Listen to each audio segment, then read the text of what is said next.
দেখুন, পিৎজা খেতে কিন্তু আমরা সবাই ভালোবাসি, কিন্তু অতিরিক্ত দামের কারণে ভালোবাসলেও সবসময় কিন্তু কেনা হয়ে ওঠে না। আর আমার কাছে অনেকে পিৎজা রেসিপিও চেয়েছিলেন, তাই বাড়িতে সহজে কিভাবে পিৎজা বানাবেন তার রেসিপি নিয়ে আজকে আমি আপনাদের চলে এসেছি। বাই দ্য ওয়ে, আমি আপনাদের Trisha, welcome to my channel Trisha sister ট্রিটে। আর আজকে আমি বানাচ্ছি চিকেন পিৎজা। তো চলুন শুরু করা যাক। প্রথমে আমি এখানে একটা বোল নিয়ে নিচ্ছি, আর তার মধ্যে 100 গ্রাম বোনলেস চিকেন টুকরো করে কেটে নিয়েছি। এবার এর মধ্যে হাফ চামচ গোলমরিচের গুঁড়ো, স্বাদ মতো নুন, হাফ চামচ চিলি ফ্লেক্স, হাফ চামচ অরিগানো, হাফ চামচ আদা বাটা, হাফ চামচ রসুন বাটা, 1 চামচ সয়া সস আর 1 চামচ তেল দিয়ে দেবো। এবার এগুলোকে আমরা ভালো করে একটু মিশিয়ে নেব, নিয়ে 3 ঘন্টার জন্য রেস্টে দেবো। আপনারা 3 ঘন্টা রাখতে না পারলেও 1 ঘন্টা অন্তত রাখবেন। এবার একটা প্যানের মধ্যে 1 চামচ তেল দিয়ে, তেলটা গরম হলে চিকেনগুলোকে আমরা এবার ভালো করে ভেজে তুলে নেব। এবার একটা প্লেটে নিয়ে মধ্যে হোমমেড পিৎজা ডো রেখে সেটাকে পিৎজার শেপে দিয়ে দিচ্ছি। আপনারাও যদি সহজে ইস্ট ছাড়া বাড়িতে পিৎজা ডো বানাতে চান, তাহলে এই ভিডিও ডেসক্রিপশন বক্সে আমি লিঙ্ক দিয়ে দেবো, আপনারা গিয়ে চেক করে নেবেন। দেখুন, পিৎজা বেস আমাদের একদম রেডি। এবার একটা কাঁটা চামচের সাহায্যে আমরা পিৎজা বেসটাকে ফুটো করে দেবো।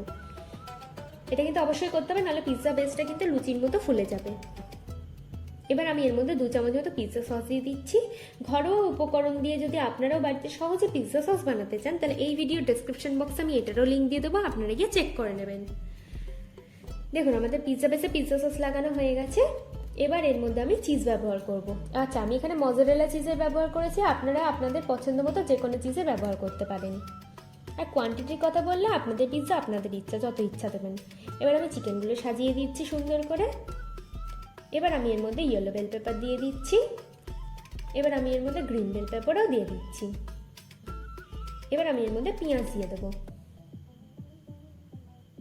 এবার আমি এর মধ্যে সেদ্ধ করে নেওয়া সুইট কর্ন দিয়ে দেবো। আর আমি আবার এর মধ্যে চিজ দিয়ে দেবো, যাতে ব্যাপারটা খুব চিজি হয় আর খেতেও খুব ভালো লাগে। এবার আমি ব্ল্যাক অলিভ দিয়ে দেবো। আচ্ছা, এটা অপশনাল, আপনারা না দিতেও পারেন। এবার আমি এর মধ্যে অরিগানো দেবো আর দিয়ে দিচ্ছি চিলি ফ্লেক্স। এবার মাইক্রোওভেনে 180 ডিগ্রি সেলসিয়াসে আমি 10 মিনিটের জন্য এটা বেক করে নেবো। আর আপনারা যদি গ্যাসে করতে চান, তাহলে গ্যাসের ওপর কড়াই বসিয়ে তার উপর একটা স্ট্যান্ড বসিয়ে পিৎজা প্যানটাকে রেখে 5 minute high flame, 10 minute low ফ্লেমে ঢাকনা দিয়ে কুক করলে কিন্তু আপনাদের চিকেন পিৎজা একদম রেডি। আমার ভিডিওটি যদি আপনাদের ভালো লেগে থাকে, তাহলে প্লিজ একটি লাইক করবেন, প্রচুর প্রচুর শেয়ার করবেন, আর এরকম আরও ভিডিও পেতে আমার চ্যানেলটিকে সাবস্ক্রাইব করবেন। টাটা।